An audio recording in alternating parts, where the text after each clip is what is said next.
오늘 우리 삶의 가장 깊은 질문에 귀를 기울이는 시간을 갖겠습니다. 이 귀한 여정을 시작하기에 앞서 하나님의 은혜를 함께 나누기 원하시는 분들은 조용히 구독과 좋아요를 눌러주십시오. 여러분의 작은 연결이 더 많은 영혼에게 위로의 메시지를 전하는 통로가 될 것이며 그 손길 위에 주님의 축복이 임하시기를 기도합니다.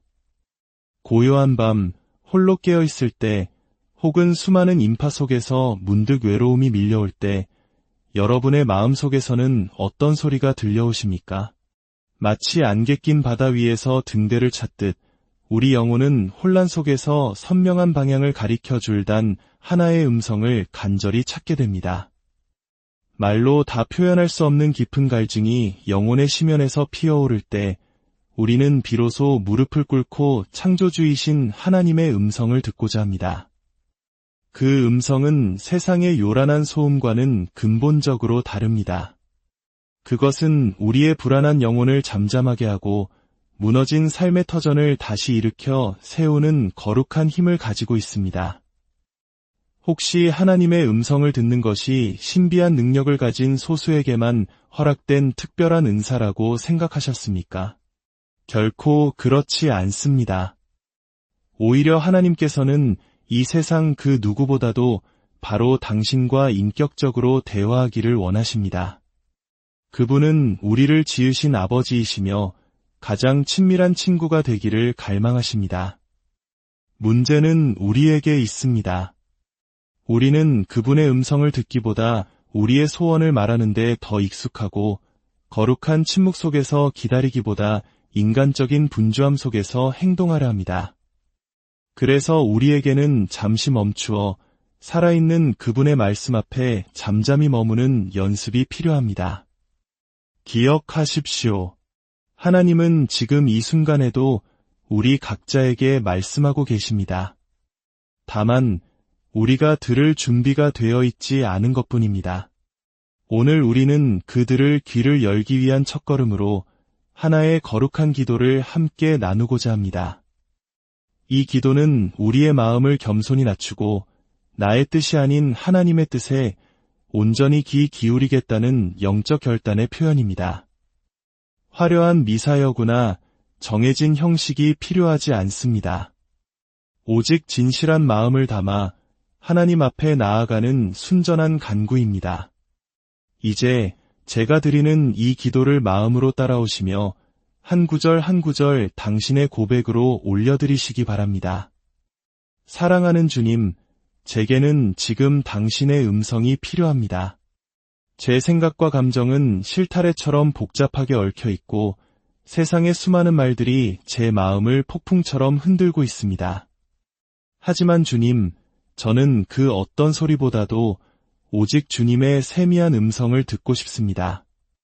주님께서 저를 지으셨고 이 세상 그 누구보다, 심지어 저 자신보다 저를 더 잘 아심을 믿습니다.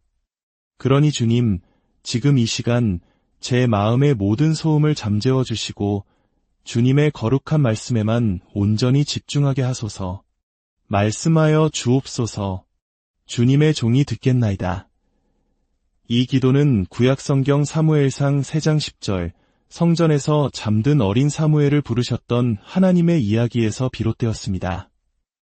자신의 이름이 불리는 소리에 잠이 깬 사무엘은 처음에는 엘리 제사장이 부르는 줄로만 알았습니다. 그러나 세 번째 부르심 앞에서 엘리 제사장은 그것이 하나님의 부르심임을 깨닫고 사무엘에게 이렇게 가르칩니다. 다음에 그 소리가 들리거든 말씀하옵소서 주의 종이 듣겠나이다라고 아뢰어라. 이 짧은 고백, 말씀하옵소서 주의 종이 듣겠나이다 는 하나님의 권위 앞에 자신을 온전히 낮추는 겸손한 응답이었으며 동시에 닫혀있던 영혼의 문을 활짝 여는 열쇠였습니다. 하나님의 음성은 가장 먼저 세상의 소음으로부터 분리된 조용한 영혼에게 들립니다. 그것은 우리의 육신의 귀로 듣는 소리가 아니라 심령의 가장 깊은 곳에서 울리는 그분의 말씀이며 우리가 세상에서 경험하는 그 어떤 메시지보다도 깊은 감동과 영적인 분별력을 허락합니다. 요한복음 10장 27절에서 예수님께서는 이렇게 말씀하셨습니다. 내 양은 내 음성을 들으며 나는 그들을 알며 그들은 나를 따르느니라. 이 말씀은 하나님의 음성이 일방적인 명령이 아니라 깊은 관계 속에서 주어진다는 사실을 가르쳐 줍니다. 그것은 단순한 정보의 전달이 아니라 목자와 양 사이의 사랑과 신뢰, 그리고 친밀함 안에서 자연스럽게 흘러나오는 생명의 대화입니다. 예수님의 양이 된 우리는 그분의 음성을 듣는 특별한 권리를 부여받은 자들입니다. 우리가 주님의 인도하심을 따르려는 순전한 마음만 준비한다면 하나님은 결코 침묵하지 않으시고 반드시 우리에게 말씀하십니다. 하나님의 음성은 때로는 성경 말씀을 읽는 중에, 때로는 간절한 기도 가운데, 때로는 고요한 묵상 속에서 다양한 방식으로 우리에게 다가옵니다. 하지만 그 시작은 언제나 같은 자리, 바로 겸손의 자리에서 시작됩니다. 무릎을 꿇고 마음을 열고 주님, 제가 듣겠습니다. 라는 순종의 자세로 나아갈 때 하나님은 우리 각자의 눈높이에 맞는 가장 완벽한 방식으로 말씀해 주십니다. 오늘 우리가 함께 나눈 이 기도가 바로 그 위대한 시작이 되기를 간절히 소망합니다. 하지만 기도를 드렸음에도 불구하고 아무런 응답도 들리지 않는 것 같은 깊은 침묵의 시간을 마주할 때가 있습니다. 우리는 그때 낙심하거나 깊은 혼란에 빠지기 쉽습니다. 마치 하나님께서 나를 외면하시는 것처럼 느껴지는 그 고요함은 때로 우리를 두렵게 만들기도 합니다.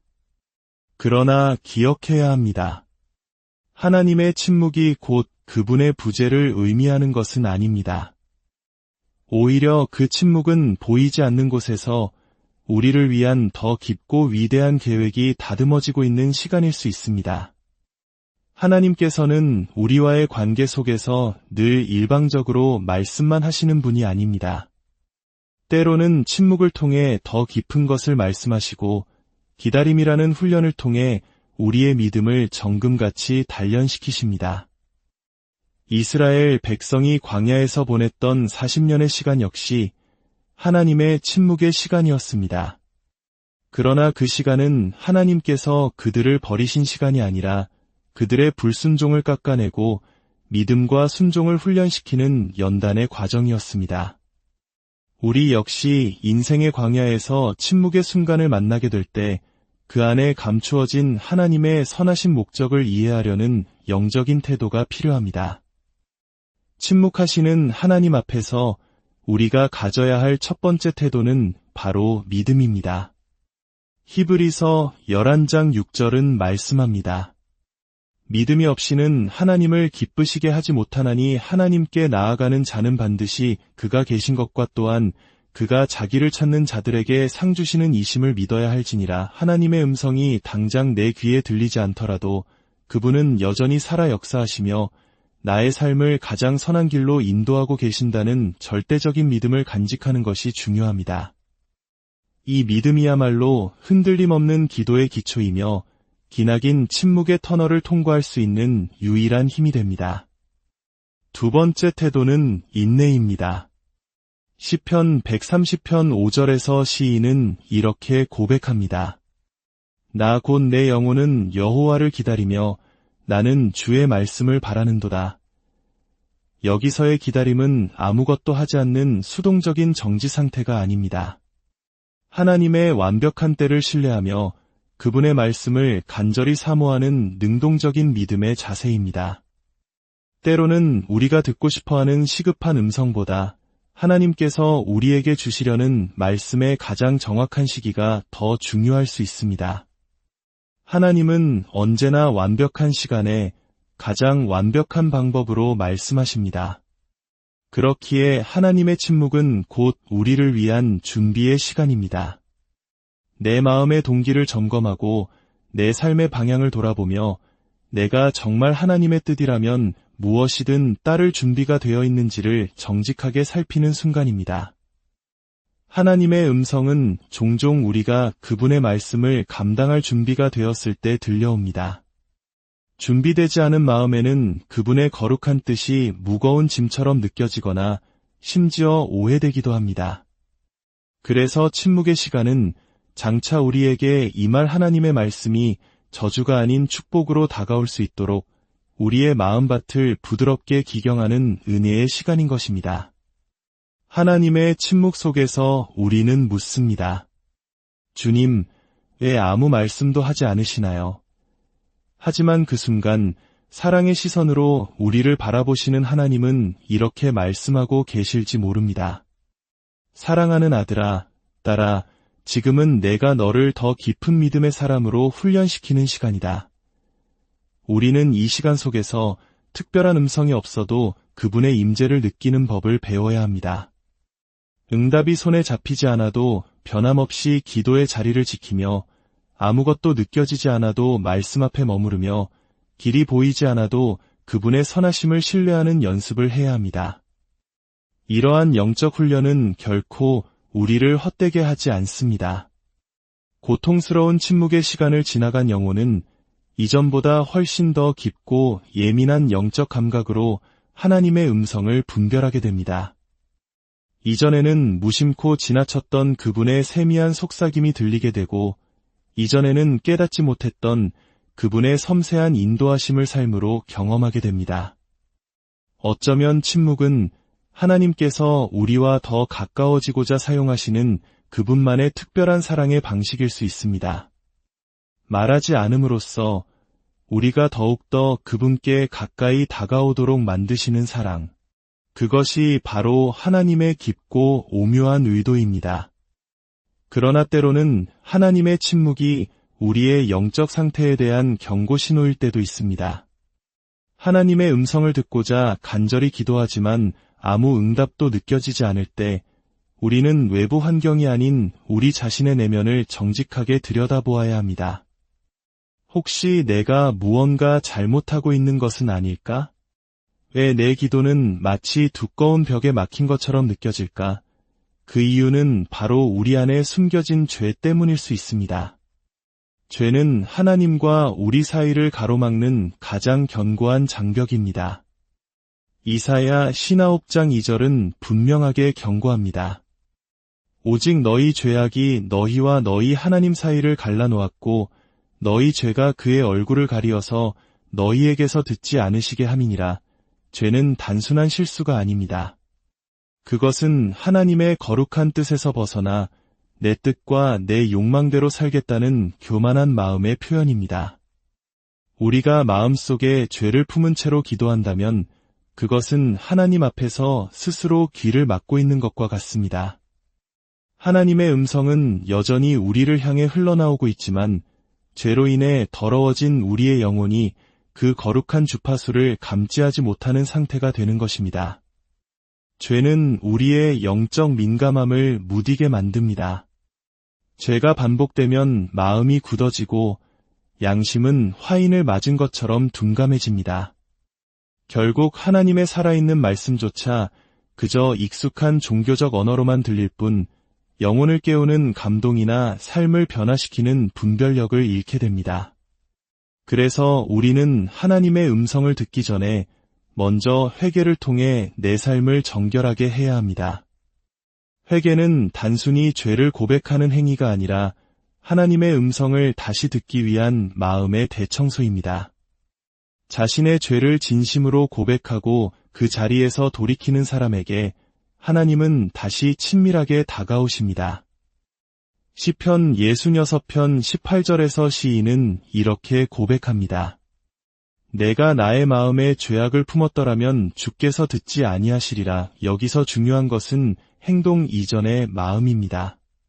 겉으로는 아무 문제가 없어 보일지라도 마음속 깊은 곳에 용서하지 못하는 미움, 남을 깎아내리는 시기, 스스로를 높이는 교만, 혹은 은밀한 음란함 같은 죄가 독버섯처럼 자리 잡고 있다면 그것이 바로 하나님의 음성을 차단하는 근본적인 원인이 될 수 있습니다. 하나님은 우리의 중심을 보시는 분이시며 마음의 청결함을 통해 우리와 교제하기를 원하십니다. 하지만 오해하지 마십시오.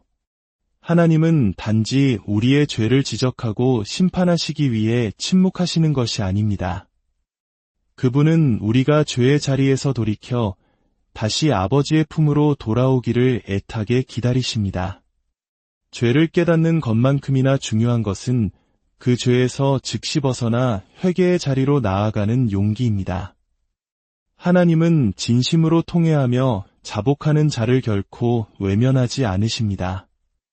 오히려 그 눈물의 기도가 시작되는 순간부터 그 어떤 때보다 더 가까이 다가오셔서 우리에게 위로와 회복의 말씀을 주시기 시작하십니다. 그러므로 지금 하나님의 음성이 들리지 않는다면 나의 마음과 삶을 주님의 말씀 앞에 정직하게 비추어 보아야 합니다. 혹시 대수롭지 않게 무시했던 죄, 이미 습관처럼 굳어져 버린 죄, 혹은 그럴듯한 이유로 스스로 합리화했던 죄가 나의 기도의 통로를 막고 있는 것은 아닌지 깊이 돌아보아야 합니다. 그리고 그 모든 죄의 짐을 십자가 앞에 남김없이 내려놓을 때 비로소 다시금 하나님의 세미하고도 선명한 음성이 우리 영혼에 들려오기 시작할 것입니다. 기도는 하나님과의 거룩한 대화입니다. 그러나 진정한 대화는 마음과 마음이 깨끗하게 맞닿을 때에야 비로소 이루어집니다. 우리의 마음이 그리스도의 보혈로 깨끗해질수록 하나님의 음성은 더욱 분명하게 우리 삶에 울려 퍼질 것입니다. 하나님의 음성을 가로막는 또 다른 견고한 벽은 바로 불순종입니다. 많은 사람들이 하나님의 인도하심을 간절히 구하지만 막상 하나님께서 자신의 생각과 다른 방향을 말씀하시면 그대로 따를 준비는 되어 있지 않습니다. 내가 듣고 싶은 위로의 말만 듣고 내 계획에 부합하는 응답만 기대하다 보면 하나님의 진짜 말씀은 점점 희미하게 들리게 됩니다. 순종할 마음의 준비가 되지 않은 영혼은 하나님의 음성을 스스로 예곡하거나 흐리게 만듭니다. 하나님의 말씀은 단지 우리를 위로하고 격려하기 위한 것만은 아닙니다. 때로는 우리를 깊이 책망하여 변화시키시고 우리가 가고자 했던 욕망의 길을 단호하게 멈추게 하시며 전혀 생각하지 못했던 십자가의 길, 희생의 길로 우리를 인도하시기도 합니다. 그래서 하나님의 음성을 듣는다는 것은 곧 그 음성에 나의 삶 전체로 반응하겠다는 순종의 결단을 포함하는 것입니다. 순종 없는 청취는 결국 영적인 혼란과 자기 기만만을 불러올 뿐입니다. 하나님께서 분명히 말씀하셔도 우리가 그것을 외면하거나 의도적으로 무시한다면 그 생명의 말씀은 결코 우리 마음에 뿌리 내릴 수 없습니다. 요한복음 14장 23절에서 예수님은 약속하셨습니다. 사람이 나를 사랑하면 내 말을 지키리니 내 아버지께서 그를 사랑하실 것이요. 우리가 그에게 가서 거처를 그와 함께 하리라. 말씀을 듣고 지켜 행하는 자, 곧 순종하는 자에게 하나님은 자신의 임재를 가장 친밀하게 나타내 보이십니다. 순종은 하나님의 임재를 우리 삶에 지속시키는 열쇠이며 그분의 음성을 더욱 깊고 풍성하게 듣게 하는 문을 여는 거룩한 행동입니다. 구약의 요나 선지자를 기억해 보십시오. 하나님은 요나에게 적대국인 아수르의 수도 니느웨로 가서 심판을 선포하라고 분명히 말씀하셨습니다. 그러나 요나는 자신의 민족적 감정과 개인적인 판단을 앞세워 정반대 방향인 다시스로 도망쳤습니다. 그 결과는 무엇이었습니까? 그는 거대한 풍랑과 물고기 뱃속이라는 깊은 고통의 시간을 통과한 후에야 비로소 하나님의 뜻 앞에 항복하고 순종의 자리로 돌아올 수 있었습니다. 이처럼 불순종은 하나님의 음성으로부터 우리를 멀어지게 만들고 결국 우리 삶을 더 큰 고통과 혼란 속에 놓이게 합니다. 잠언 3장 5절에서 6절의 말씀은 우리가 가야 할 길을 명확히 가리킵니다. 너는 마음을 다하여 여호와를 신뢰하고 내 명철을 의지하지 말라. 너는 범사에 그를 인정하라. 그리하면 내 길을 지도하시리라. 나의 경험과 이성적인 판단보다 하나님의 인도하심을 더 신뢰하는 자세, 그것이 바로 순종의 본질입니다. 하나님의 음성은 나의 계획과 주장을 내려놓고 어린아이처럼 전적으로 주님을 의지할 때 더욱 선명하게 들려옵니다. 불순종은 하나님의 침묵을 부르지만 작은 순종은 더 큰 말씀과 인도를 불러옵니다. 그러므로 지금 이 순간 우리 마음속 깊은 곳에서 이렇게 진심으로 고백해야 합니다. 주님, 제가 듣겠습니다. 그리고 제 생각과 다르더라도 제가 손해를 보더라도 기꺼이 따르겠습니다. 우리의 마음을 어지럽혀 하나님의 음성을 방해하는 또 다른 요소는 바로 영적 분심, 즉 나뉘어진 마음입니다. 기도는 하고 있지만 마음은 온갖 세상 걱정으로 분산되어 있고 성경은 읽고 있지만 눈과 마음이 다른 곳을 향하는 상태입니다. 마음이 산만하고 여러 방향으로 흩어져 있으면 하나님의 세미한 음성은 멀리서 희미하게 울릴 뿐이고 우리는 세상에 더 자극적이고 큰 소리에 쉽게 끌려가게 됩니다. 마치 라디오 주파수가 정확히 맞지 않을 때 온갖 잡음이 섞여 들리는 것처럼 우리의 내면이 어지러울수록 하나님의 음성은 제대로 수신되지 않습니다. 누가복음 10장에서 예수님께서는 마르다에게 이렇게 말씀하셨습니다. 마르다야, 마르다야, 내가 많은 일로 염려하고 근심하는구나. 예수님은 분주하게 일하는 마르다를 책망하신 것이 아닙니다. 그녀의 마음이 염려와 근심으로 여러 갈래로 분산되어 정작 가장 중요한 것, 즉 주님의 말씀을 듣는 것을 놓치고 있음을 안타까워하신 것입니다. 반면 동생 마리아는 단 한 가지를 택했습니다. 주님의 발치에 앉아 그분의 말씀을 듣는 일에 자신의 온 마음을 집중한 것입니다. 이것은 단순한 태도의 차이가 아니라 영적 우선순위의 차이였습니다. 집중된 마음은 하나님의 말씀을 담아내지만 흩어진 마음은 생명의 말씀을 스쳐 지나가게 할 뿐입니다. 야고보서 1장은 두 마음을 품은 자에 대해 경고합니다. 오직 믿음으로 구하고 조금도 의심하지 말라. 의심하는 자는 마치 바람에 밀려 요동하는 바다 물결 같으니 이런 사람은 무엇이든지 주께 얻기를 생각하지 말라. 두 마음을 품어 모든 일에 정함이 없는 자로다. 이 말씀은 분명합니다. 하나님의 음성을 듣고 그분의 지혜를 얻기 위해서는 우리의 마음이 하나님 한 분만을 향해 정렬되어야 합니다. 그렇다면 이 영적 분심을 어떻게 다스릴 수 있을까요? 첫째는 의도적인 침묵과 고요함의 시간을 갖는 것입니다. 바쁜 일상 속에서 시간을 거룩하게 구별하여 잠시 스마트폰을 내려놓고 세상의 소음을 차단하며 오직 하나님 앞에 머무는 것입니다. 그 고요함 속에서 내면의 시선을 주님께 고정할 때 우리는 비로소 내면의 질서를 회복하고 그분의 음성을 들을 준비를 갖추게 됩니다. 둘째는 간결하고 진실한 기도입니다. 복잡하고 형식적인 기도가 아니라 주님, 지금 이 순간 당신 한 분만 바라보게 하소서와 같은 마음을 담은 단순한 고백으로 나아가는 것입니다. 진심이 담긴 짧은 기도는 깊은 침묵 속에서 하나님의 음성을 깨우는 강력한 열쇠가 됩니다. 셋째는 말씀 묵상입니다. 마음이 산만할수록 긴 본문보다는 짧은 말씀 한 구절을 붙잡고 하루 종일 천천히 반복하며 마음에 새기는 것이 유익합니다. 그 말씀이 내 생각과 감정을 지배하기 시작할 때 우리 내면의 소음은 가라앉고 하나님의 음성에 귀 기울일 수 있는 고요한 공간이 확보됩니다. 마지막으로 우리가 반드시 경계해야 할 장애물은 스스로는 잘 자각하지 못하는 영적 교만입니다.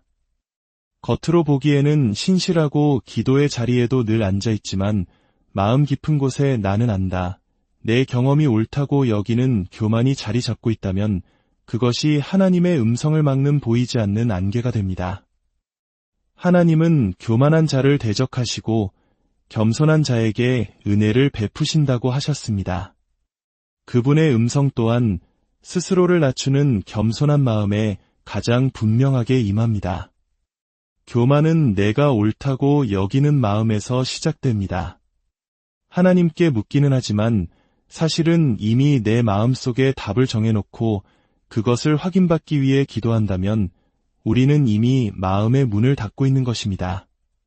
하나님은 전심으로 그분의 뜻을 찾는 자에게 말씀하시지 자신의 주장이 옳다고 주장하는 자에게는 침묵하십니다. 누가복음 18장에 나오는 바리새인과 세리의 기도를 기억하십시오. 바리새인은 자신의 의로움을 자랑하며 기도했지만 세리는 감히 하늘을 우러러보지도 못하고 가슴을 치며 하나님이여 불쌍히 여기소서. 나는 죄인이로소이다. 라고 고백했습니다. 예수님께서는 세리의 기도가 하나님께 상달되었다고 말씀하셨습니다. 겉모습이 아니라 마음의 자세가 하나님의 응답을 결정짓는다는 것입니다. 하나님의 음성을 듣기 위해 필요한 것은 해박한 성경 지식보다 어린아이와 같은 순전함입니다. 많은 말씀을 아는 것보다 작은 말씀 한 구절에 온전히 순종하려는 마음을 하나님은 더 귀하게 보십니다. 겸손은 내 생각의 잔을 비우는 것이며 하나님의 음성을 담을 준비를 갖추는 것입니다. 겸손한 자는 늘 배우려 하고 늘 돌이키며 늘 듣고자 합니다. 그리고 바로 그 마음에 하나님은 가장 부드럽고 따뜻한 음성으로 속삭이듯 말씀하십니다. 이제 말씀을 정리하며 하나님의 음성을 기다리는 모든 이들을 위해 축복의 말씀을 전해드립니다. 기억하십시오. 하나님의 음성은 특별한 사람만이 아니라 겸손한 마음으로 그분 앞에 나아오는 모든 자에게 열려있는 은혜의 선물입니다. 당신의 마음속에 그분의 음성을 듣고 싶다는 갈망이 있다면 그것은 이미 하나님께서 당신을 부르고 계신다는 증거입니다. 그 음성을 듣기 위해 세상의 소음과 내면의 분주함을 잠재우고 고요히 주님 앞에 머무는 침묵의 자리를 반드시 확보하십시오. 그리고 회개를 통해 죄의 장벽을 허물고 순종을 통해 마음의 문을 활짝 여십시오. 교만의 옷을 벗고 겸손의 옷을 입으십시오. 들려오는 모든 음성은 반드시 기록된 성경 말씀과 믿음의 공동체를 통해 분별하십시오. 그리고 마침내 하나님의 음성을 들었다면 그것을 듣는 것으로 멈추지 말고 당신의 삶으로 살아내십시오. 순종이라는 열매를 맺을 때 그 음성은 당신 안에서 살아 움직이는 능력이 될 것입니다. 사랑하는 여러분, 이사야 30장 21절은 이렇게 약속합니다. 너희가 오른쪽으로 치우치든지 왼쪽으로 치우치든지 내 뒤에서 말소리가 내 귀에 들려 이르기를 이것이 바른 길이니 너희는 이리로 가라 할 것이며 여러분의 삶이 어느 방향으로 치우쳐 방황하고 있을지라도 선한 목자 되신 주님께서 당신의 등 뒤에서 친히 말씀하셔서 가장 바른 길, 생명의 길로 인도해 주실 것입니다. 그분은 당신의 양이신 당신을 아시고 당신은 그분의 음성을 듣고 따르게 될 것입니다. 이 말씀을 믿음으로 받으시는 모든 분들은 댓글에 아멘으로 화답하여 주십시오. 여러분의 아멘이라는 고백 위에 하나님의 인도하심이 더욱 분명하고 실제적으로 임하시기를 우리 주 예수 그리스도의 이름으로 오늘 우리 삶의 가장 깊은 질문에 귀를 기울이는 시간을 갖겠습니다. 이 귀한 여정을 시작하기에 앞서 하나님의 은혜를 함께 나누기 원하시는 분들은 조용히 구독과 좋아요를 눌러주십시오. 여러분의 작은 연결이 더 많은 영혼에게 위로의 메시지를 전하는 통로가 될 것이며 그 손길 위에 주님의 축복이 임하시기를 기도합니다. 고요한 밤, 홀로 깨어있을 때, 혹은 수많은 인파 속에서 문득 외로움이 밀려올 때, 여러분의 마음속에서는 어떤 소리가 들려오십니까? 마치 안개 낀 바다 위에서 등대를 찾듯 우리 영혼은 혼란 속에서 선명한 방향을 가리켜줄 단 하나의 음성을 간절히 찾게 됩니다. 말로 다 표현할 수 없는 깊은 갈증이 영혼의 심연에서 피어오를 때 우리는 비로소 무릎을 꿇고 창조주이신 하나님의 음성을 듣고자 합니다. 그 음성은 세상의 요란한 소음과는 근본적으로 다릅니다. 그것은 우리의 불안한 영혼을 잠잠하게 하고 무너진 삶의 터전을 다시 일으켜 세우는 거룩한 힘을 가지고 있습니다. 혹시 하나님의 음성을 듣는 것이 신비한 능력을 가진 소수에게만 허락된 특별한 은사라고 생각하셨습니까? 결코 그렇지 않습니다. 오히려 하나님께서는 이 세상 그 누구보다도 바로 당신과 인격적으로 대화하기를 원하십니다. 그분은 우리를 지으신 아버지이시며 가장 친밀한 친구가 되기를 갈망하십니다. 문제는 우리에게 있습니다. 우리는 그분의 음성을 듣기보다 우리의 소원을 말하는데 더 익숙하고 거룩한 침묵 속에서 기다리기보다 인간적인 분주함 속에서 행동하려 합니다. 그래서 우리에게는 잠시 멈추어 살아있는 그분의 말씀 앞에 잠잠히 머무는 연습이 필요합니다. 기억하십시오. 하나님은 지금 이 순간에도 우리 각자에게 말씀하고 계십니다. 다만 우리가 들을 준비가 되어 있지 않은 것뿐입니다. 오늘 우리는 그들을 귀를 열기 위한 첫걸음으로 하나의 거룩한 기도를 함께 나누고자 합니다. 이 기도는 우리의 마음을 겸손히 낮추고 나의 뜻이 아닌 하나님의 뜻에 온전히 귀 기울이겠다는 영적 결단의 표현입니다. 화려한 미사여구나 정해진 형식이 필요하지 않습니다.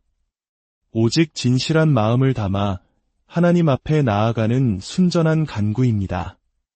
이제 제가 드리는 이 기도를 마음으로 따라오시며 한 구절 한 구절 당신의 고백으로 올려드리시기 바랍니다. 사랑하는 주님, 제게는 지금 당신의 음성이 필요합니다. 제 생각과 감정은 실타래처럼 복잡하게 얽혀 있고 세상의 수많은 말들이 제 마음을 폭풍처럼 흔들고 있습니다. 하지만 주님, 저는 그 어떤 소리보다도 오직 주님의 세미한 음성을 듣고 싶습니다. 주님께서 저를 지으셨고 이 세상 그 누구보다 심지어 저 자신보다 저를 더 잘 아심을 믿습니다. 그러니 주님, 지금 이 시간 제 마음의 모든 소음을 잠재워 주시고 주님의 거룩한 말씀에만 온전히 집중하게 하소서. 말씀하여 주옵소서. 주님의 종이 듣겠나이다. 이 기도는 구약성경 사무엘상 3장 10절, 성전에서 잠든 어린 사무엘을 부르셨던 하나님의 이야기에서 비롯되었습니다. 자신의 이름이 불리는 소리에 잠이 깬 사무엘은 처음에는 엘리 제사장이 부르는 줄로만 알았습니다. 그러나 세 번째 부르심 앞에서 엘리 제사장은 그것이 하나님의 부르심임을 깨닫고 사무엘에게 이렇게 가르칩니다.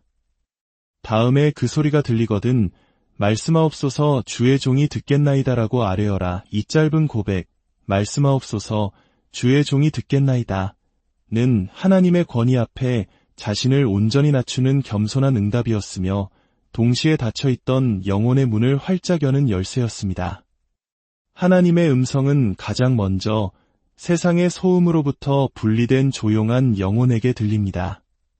그것은 우리의 육신의 귀로 듣는 소리가 아니라 심령의 가장 깊은 곳에서 울리는 그분의 말씀이며 우리가 세상에서 경험하는 그 어떤 메시지보다도 깊은 감동과 영적인 분별력을 허락합니다. 요한복음 10장 27절에서 예수님께서는 이렇게 말씀하셨습니다.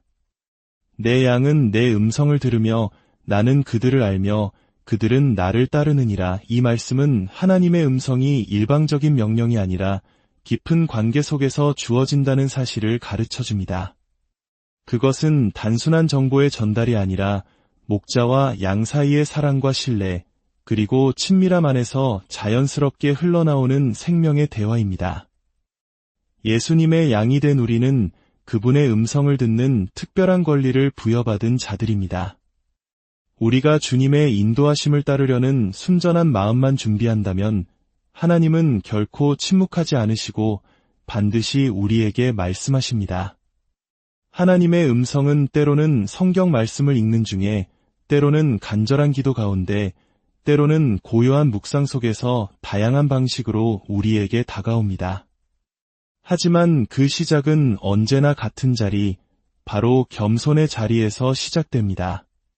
무릎을 꿇고 마음을 열고 주님, 제가 듣겠습니다 라는 순종의 자세로 나아갈 때 하나님은 우리 각자의 눈높이에 맞는 가장 완벽한 방식으로 말씀해 주십니다. 오늘 우리가 함께 나눈 이 기도가 바로 그 위대한 시작이 되기를 간절히 소망합니다. 하지만 기도를 드렸음에도 불구하고 아무런 응답도 들리지 않는 것 같은 깊은 침묵의 시간을 마주할 때가 있습니다. 우리는 그때 낙심하거나 깊은 혼란에 빠지기 쉽습니다. 마치 하나님께서 나를 외면하시는 것처럼 느껴지는 그 고요함은 때로 우리를 두렵게 만들기도 합니다. 그러나 기억해야 합니다. 하나님의 침묵이 곧 그분의 부재를 의미하는 것은 아닙니다.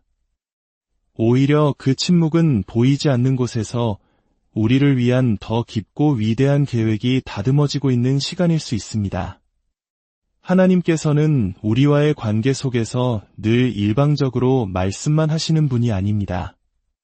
때로는 침묵을 통해 더 깊은 것을 말씀하시고 기다림이라는 훈련을 통해 우리의 믿음을 정금같이 단련시키십니다. 이스라엘 백성이 광야에서 보냈던 40년의 시간 역시 하나님의 침묵의 시간이었습니다. 그러나 그 시간은 하나님께서 그들을 버리신 시간이 아니라 그들의 불순종을 깎아내고 믿음과 순종을 훈련시키는 연단의 과정이었습니다. 우리 역시 인생의 광야에서 침묵의 순간을 만나게 될 때 그 안에 감추어진 하나님의 선하신 목적을 이해하려는 영적인 태도가 필요합니다.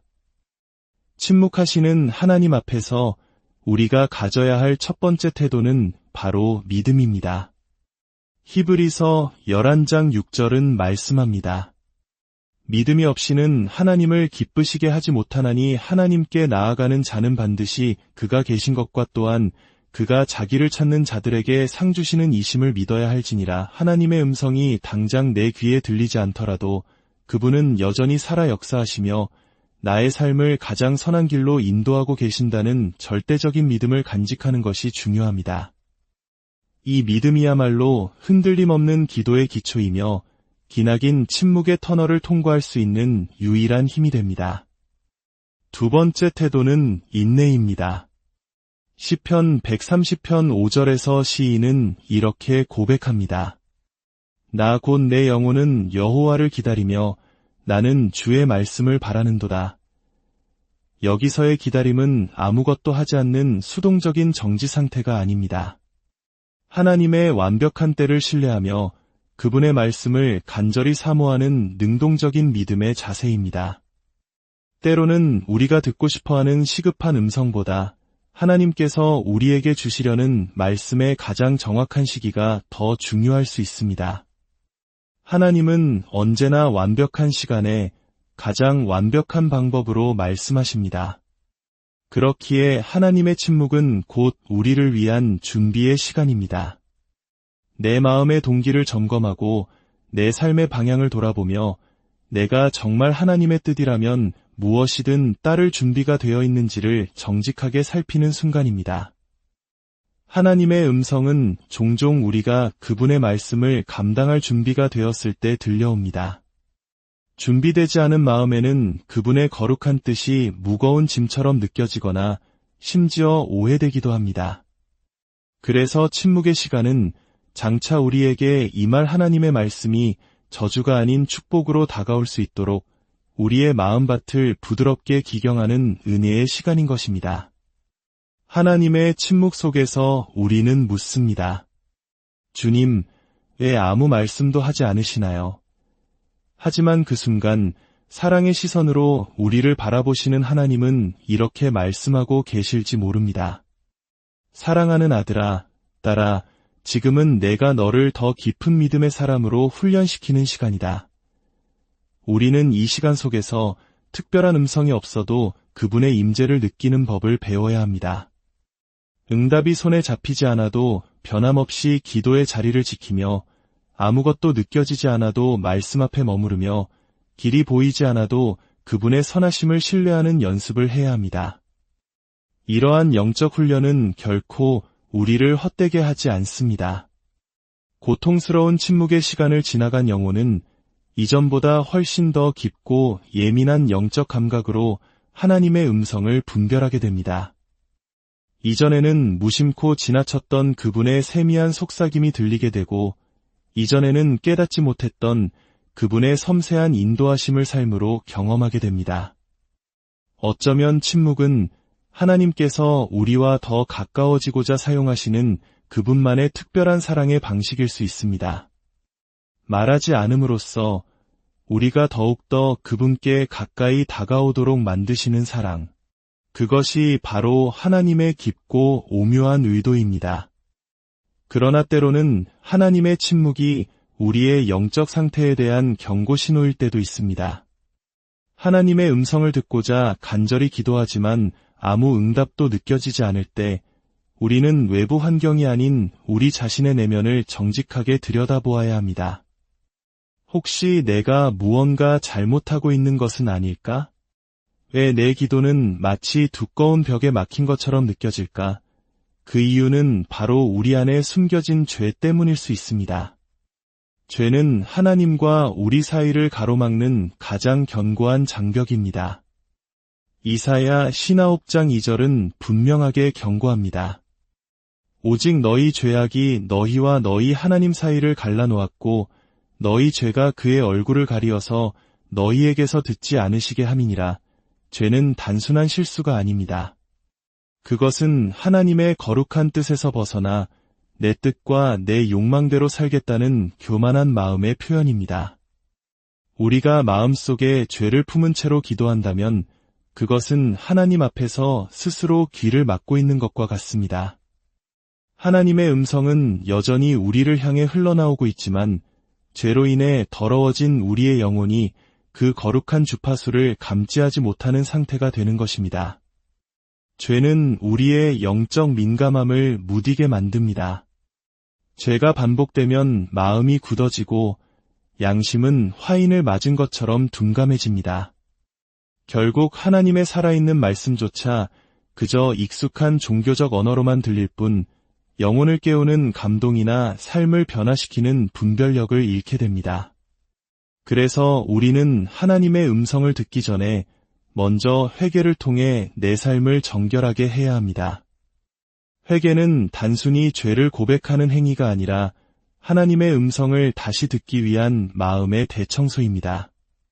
자신의 죄를 진심으로 고백하고 그 자리에서 돌이키는 사람에게 하나님은 다시 친밀하게 다가오십니다. 시편 66편 18절에서 시인은 이렇게 고백합니다. 내가 나의 마음에 죄악을 품었더라면 주께서 듣지 아니하시리라. 여기서 중요한 것은 행동 이전의 마음입니다. 겉으로는 아무 문제가 없어 보일지라도 마음속 깊은 곳에 용서하지 못하는 미움, 남을 깎아내리는 시기, 스스로를 높이는 교만, 혹은 은밀한 음란함 같은 죄가 독버섯처럼 자리 잡고 있다면 그것이 바로 하나님의 음성을 차단하는 근본적인 원인이 될 수 있습니다. 하나님은 우리의 중심을 보시는 분이시며 마음의 청결함을 통해 우리와 교제하기를 원하십니다. 하지만 오해하지 마십시오. 하나님은 단지 우리의 죄를 지적하고 심판하시기 위해 침묵하시는 것이 아닙니다. 그분은 우리가 죄의 자리에서 돌이켜 다시 아버지의 품으로 돌아오기를 애타게 기다리십니다. 죄를 깨닫는 것만큼이나 중요한 것은 그 죄에서 즉시 벗어나 회개의 자리로 나아가는 용기입니다. 하나님은 진심으로 통회하며 자복하는 자를 결코 외면하지 않으십니다. 오히려 그 눈물의 기도가 시작되는 순간부터 그 어떤 때보다 더 가까이 다가오셔서 우리에게 위로와 회복의 말씀을 주시기 시작하십니다. 그러므로 지금 하나님의 음성이 들리지 않는다면 나의 마음과 삶을 주님의 말씀 앞에 정직하게 비추어 보아야 합니다. 혹시 대수롭지 않게 무시했던 죄, 이미 습관처럼 굳어져 버린 죄, 혹은 그럴듯한 이유로 스스로 합리화했던 죄가 나의 기도의 통로를 막고 있는 것은 아닌지 깊이 돌아보아야 합니다. 그리고 그 모든 죄의 짐을 십자가 앞에 남김없이 내려놓을 때 비로소 다시금 하나님의 세미하고도 선명한 음성이 우리 영혼에 들려오기 시작할 것입니다. 기도는 하나님과의 거룩한 대화입니다. 그러나 진정한 대화는 마음과 마음이 깨끗하게 맞닿을 때에야 비로소 이루어집니다. 우리의 마음이 그리스도의 보혈로 깨끗해질수록 하나님의 음성은 더욱 분명하게 우리 삶에 울려 퍼질 것입니다. 하나님의 음성을 가로막는 또 다른 견고한 벽은 바로 불순종입니다. 많은 사람들이 하나님의 인도하심을 간절히 구하지만 막상 하나님께서 자신의 생각과 다른 방향을 말씀하시면 그대로 따를 준비는 되어 있지 않습니다. 내가 듣고 싶은 위로의 말만 듣고 내 계획에 부합하는 응답만 기대하다 보면 하나님의 진짜 말씀은 점점 희미하게 들리게 됩니다. 순종할 마음의 준비가 되지 않은 영혼은 하나님의 음성을 스스로 예곡하거나 흐리게 만듭니다. 하나님의 말씀은 단지 우리를 위로하고 격려하기 위한 것만은 아닙니다. 때로는 우리를 깊이 책망하여 변화시키시고 우리가 가고자 했던 욕망의 길을 단호하게 멈추게 하시며 전혀 생각하지 못했던 십자가의 길, 희생의 길로 우리를 인도하시기도 합니다. 그래서 하나님의 음성을 듣는다는 것은 곧 그 음성에 나의 삶 전체로 반응하겠다는 순종의 결단을 포함하는 것입니다. 순종 없는 청취는 결국 영적인 혼란과 자기기만만을 불러올 뿐입니다. 하나님께서 분명히 말씀하셔도 우리가 그것을 외면하거나 의도적으로 무시한다면 그 생명의 말씀은 결코 우리 마음에 뿌리 내릴 수 없습니다. 요한복음 14장 23절에서 예수님은 약속하셨습니다. 사람이 나를 사랑하면 내 말을 지키리니 내 아버지께서 그를 사랑하실 것이요. 우리가 그에게 가서 거처를 그와 함께 하리라. 말씀을 듣고 지켜 행하는 자, 곧 순종하는 자에게 하나님은 자신의 임재를 가장 친밀하게 나타내 보이십니다.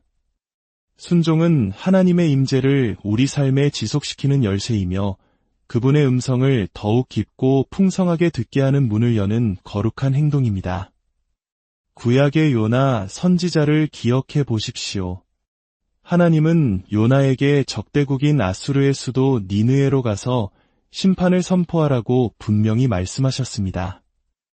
그러나 요나는 자신의 민족적 감정과 개인적인 판단을 앞세워 정반대 방향인 다시스로 도망쳤습니다. 그 결과는 무엇이었습니까? 그는 거대한 풍랑과 물고기 뱃속이라는 깊은 고통의 시간을 통과한 후에야 비로소 하나님의 뜻 앞에 항복하고 순종의 자리로 돌아올 수 있었습니다. 이처럼 불순종은 하나님의 음성으로부터 우리를 멀어지게 만들고 결국 우리 삶을 더 큰 고통과 혼란 속에 놓이게 합니다. 잠언 3장 5절에서 6절의 말씀은 우리가 가야 할 길을 명확히 가리킵니다. 너는 마음을 다하여 여호와를 신뢰하고 내 명철을 의지하지 말라. 너는 범사에 그를 인정하라. 그리하면 내 길을 지도하시리라. 나의 경험과 이성적인 판단보다 하나님의 인도하심을 더 신뢰하는 자세, 그것이 바로 순종의 본질입니다. 하나님의 음성은 나의 계획과 주장을 내려놓고 어린아이처럼 전적으로 주님을 의지할 때 더욱 선명하게 들려옵니다. 불순종은 하나님의 침묵을 부르지만 작은 순종은 더 큰 말씀과 인도를 불러옵니다. 그러므로 지금 이 순간 우리 마음속 깊은 곳에서 이렇게 진심으로 고백해야 합니다. 주님, 제가 듣겠습니다. 그리고 제 생각과 다르더라도 제가 손해를 보더라도 기꺼이 따르겠습니다. 우리의 마음을 어지럽혀 하나님의 음성을 방해하는 또 다른 요소는 바로 영적 분심, 즉 나뉘어진 마음입니다. 기도는 하고 있지만 마음은 온갖 세상 걱정으로 분산되어 있고 성경은 읽고 있지만 눈과 마음이 다른 곳을 향하는 상태입니다. 마음이 산만하고 여러 방향으로 흩어져 있으면 하나님의 세미한 음성은 멀리서 희미하게 울릴 뿐이고 우리는 세상에 더 자극적이고 큰 소리에 쉽게 끌려가게 됩니다. 마치 라디오 주파수가 정확히 맞지 않을 때 온갖 잡음이 섞여 들리는 것처럼 우리의 내면이 어지러울수록 하나님의 음성은 제대로 수신되지 않습니다. 누가복음 10장에서 예수님께서는 마르다에게 이렇게 말씀하셨습니다. 마르다야, 마르다야, 내가 많은 일로 염려하고 근심하는구나. 예수님은 분주하게 일하는 마르다를 책망하신 것이 아닙니다. 그녀의 마음이 염려와 근심으로 여러 갈래로 분산되어 정작 가장 중요한 것, 즉 주님의 말씀을 듣는 것을 놓치고 있음을 안타까워하신 것입니다. 반면 동생 마리아는 단 한 가지를 택했습니다. 주님의 발치에 앉아 그분의 말씀을 듣는 일에 자신의 온 마음을 집중한 것입니다. 이것은 단순한 태도의 차이가 아니라 영적 우선순위의 차이였습니다. 집중된 마음은 하나님의 말씀을 담아내지만 흩어진 마음은 생명의 말씀을 스쳐 지나가게 할 뿐입니다. 야고보서 한 장은 두 마음을 품은 자에 대해 경고합니다. 오직 믿음으로 구하고 조금도 의심하지 말라. 의심하는 자는 마치 바람에 밀려 요동하는 바다 물결 같으니 이런 사람은 무엇이든지 주께 얻기를 생각하지 말라. 두 마음을 품어 모든 일에 정함이 없는 자로다. 이 말씀은 분명합니다. 하나님의 음성을 듣고 그분의 지혜를 얻기 위해서는 우리의 마음이 하나님 한 분만을 향해 정렬되어야 합니다. 그렇다면 이 영적 분심을 어떻게 다스릴 수 있을까요? 첫째는 의도적인 침묵과 고요함의 시간을 갖는 것입니다. 바쁜 일상 속에서 시간을 거룩하게 구별하여 잠시 스마트폰을 내려놓고 세상의 소음을 차단하며 오직 하나님 앞에 머무는 것입니다. 그 고요함 속에서 내면의 시선을 주님께 고정할 때 우리는 비로소 내면의 질서를 회복하고 그분의 음성을 들을 준비를 갖추게 됩니다. 둘째는 간결하고 진실한 기도입니다. 복잡하고 형식적인 기도가 아니라 주님, 지금 이 순간 당신 한 분만 바라보게 하소서와 같은 마음을 담은 단순한 고백으로 나아가는 것입니다. 진심이 담긴 짧은 기도는 깊은 침묵 속에서 하나님의 음성을 깨우는 강력한 열쇠가 됩니다. 셋째는 말씀 묵상입니다. 마음이 산만할수록 긴 본문보다는 짧은 말씀 한 구절을 붙잡고 하루 종일 천천히 반복하며 마음에 새기는 것이 유익합니다. 그 말씀이 내 생각과 감정을 지배하기 시작할 때 우리 내면의 소음은 가라앉고 하나님의 음성에 귀 기울일 수 있는 고요한 공간이 확보됩니다. 마지막으로 우리가 반드시 경계해야 할 장애물은 스스로는 잘 자각하지 못하는 영적 교만입니다. 겉으로 보기에는 신실하고 기도의 자리에도 늘 앉아있지만 마음 깊은 곳에 나는 안다. 내 경험이 옳다고 여기는 교만이 자리 잡고 있다면 그것이 하나님의 음성을 막는 보이지 않는 안개가 됩니다. 하나님은 교만한 자를 대적하시고 겸손한 자에게 은혜를 베푸신다고 하셨습니다. 그분의 음성 또한 스스로를 낮추는 겸손한 마음에 가장 분명하게 임합니다. 교만은 내가 옳다고 여기는 마음에서 시작됩니다. 하나님께 묻기는 하지만 사실은 이미 내 마음속에 답을 정해놓고 그것을 확인받기 위해 기도한다면 우리는 이미 마음의 문을 닫고 있는 것입니다.